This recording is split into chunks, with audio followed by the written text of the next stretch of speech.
Құрметті Бақытжан Әбдірұлы, құрметті отырысқа қатысушылар. Бақытжан Әбдірұлы, жаңа министр мырза өткен жылғы осы техникалық реттеу және стандарттау метрология саласындағы жүйелі жұмыс туралы айтып берді. Оған бизнес қауымдастықтары белсенді қатысты. Керекті заңдарға нормативті актілер өзгерістері енгізілді. Сіздердің назарларыңызға екі мәселе туралы тоқталып кетуімді ойлап отырмын. Ол екі мәселеде тиісті министрлік жақсы біледі. Техникалық реттеу комитеті де жақсы біледі. Министрдің баяндамасында да айтылып кетті, бірақ нақты тоқталайын деймін. Біріншісі, шартты түрде шығару. Қазір біздің заңда жүкті кедертпеу үшін импорттан алып келетін товарларға қауіпсіздік рұқсатын растайтын құжатсыз, яғни сертификатсыз шартты түрде шығару көрсетілген. Өткен жылы бұл мәселені өзіңіздің тапсырмаңызбен қарап, оның ішінен шарт түрде балалар ойыншығы, велосипедтер, самокаттар, яғни балаларға денсаулығына зиян әкелетін болғандықтан бұл мәселе шартты шығарудан алынып тастарды, яғни тізімнен. Одан басқа шартты түрде шығарған товарлар 60 күннің ішінде кеден органдарына өзінің сертификатын жеткізу тағайындалды. Осы мәселені Бақытжанды айта кететінім, осы уақытқа дейін егер 60 күннен кейін жағы импорт алып келген, жосықсыз импорт алып келген кәсіпкерлер ол сертификатын алып келмесе, оларға тек 20 МРП ғана айыппұл салынып отыр. Яғни олардың ертең тағы да алып келуіне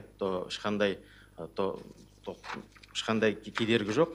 Сондықтан осы мәселені біз өткен жылы өзіңізді айтқандай кәсіпкерлердің жауапкершілігін тұтынушылардың арттыру саясатының арқасында осыны қатаң қолға алуға керек деп ойлаймыз. Егер соңғы статистиканы қарасақ, әлі көп статистика келген жоқ. Өткен жылдың 3-ші кварталында 11 мыңнан астам шартты түрде товар шығарылған импорттан келген. Соның 4%, 413-і, яғни уақытылы мерзімде 60 күннің ішінде сертификатын жеткізбеген. Әрине бұл үлкен цифр деп айта алмаймын, бірақ егер жаңағыдай жосықсыз импорттан алып келген бір сертификаттың қанша сауда орындарына, қанша тұтынушыға, қанша товардың жететіні әрине бәрімізге жақсы мәлім деп ойлаймын. Бұл салада жаңа министр мырза айтып кетті. Біз осы жылдың ортасына дейін ұлттық палата осы жылдың басынан бастап отандық кәсіпкерлерге индустриялық сертификат беріледі заңды түрде. Кири институтымен бірге қазір отандық кәсіпкерлердің өндіретін товарлардың тізімі қаралады. Осы тізім дайын болғаннан кейін, егер өзіміздің өндіріс елімізде қолға алған товарлар жақсы болса, осы товарлар бойынша да шартты түрде шығару импорттан келген товарларды тізімге кіргізіп, оны да шартты түрден алып тастауды ұсынғымыз келіп отыр. Меніңше бұл өзіміздегі отандық кәсіпкерлердің дамуына жақсы жағдай жасайды деп ойлаймын. Екінші мәселе аккредиттік субъектілердің қызметі туралы. Мына азық-түлік товары емес, басқа өнеркәсіптік немесе азық-түлік емес товарлардың бәріне мемлекеттік функция осы жеке аккредиттеу субъектілеріне берілген, яғни құжаттар, сертификаттарды қарау.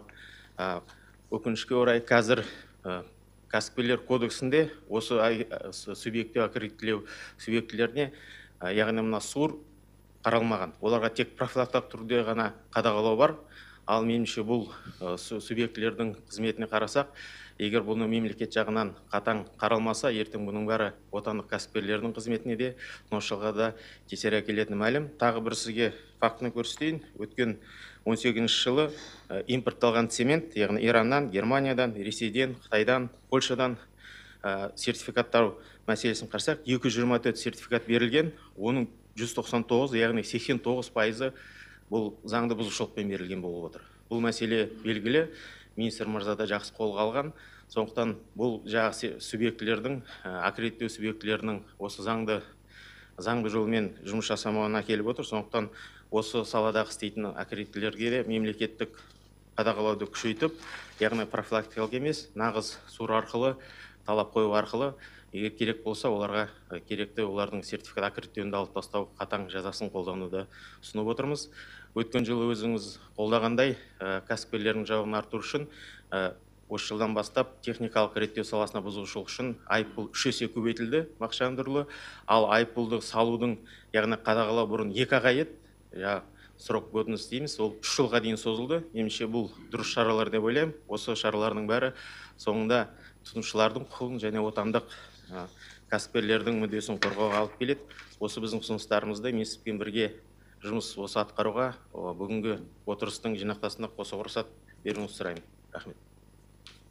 Жақсы, рахмет, отырыңыз. Тағы да сөйлеушілеріңіз бар ма? Қазір Абылай Исабекұлының айтып отырған мәселелері бойынша сертификаттарды заң бұзушылықпен беріп отырған мекемелер, оның бәрі Абылай Исабекұлы негізінен бизнестің саласында. Біз өткен декабрь айында болған атамекеннің президиумында да айтып өттік. Көп мәселелер жөнінен біз көптеген бизнеске жеңілдіктер бердік, және де мемлекеттік қызметтердің көбін осы бизнестің өз тарапынан жүргізуге мүмкіндік жасадық. Оған біріншіден осы қоғамдық ұйымдардың өзінің қадағалауы қажет. Яғни бүгін мысалы өзіңізде осы мына сертификаттар мәселесінен айтып отырғандай, өткенде декабрьда да бұл жөнінде айттық. Егерде қоғамдық ұйымдардың тарапынан бақылау жүрмейтін болатын болса, мемлекеттік тараптан бақылау алдын тасталып отырған болатын болса, онда үкімет пен атамекен қайтадан бірлесіп отырып, осы берілген қызметтердің кейбір түрлерін қайтадан мемлекеттік бақылауға қайтару қажет. Біз оны қазақта айтқанда артық қылам деп тыртық қылып жатырмыз біраз мәселелер бойынша. Осы мәселеге қарауымыз керек, өйткені сұрдың өзі де жұмыс жасамайды. Бұлай алып келген кезде. Кейбір мәселелерде сұр жұмыс жасамайды. Өйткені былай айтқанда человеческий фактор все равно срабатывает. Сосын осы мәселеге Ерболат Аскарбекұлы атамекенмен бірлесіп отырып қарап шығуыңызды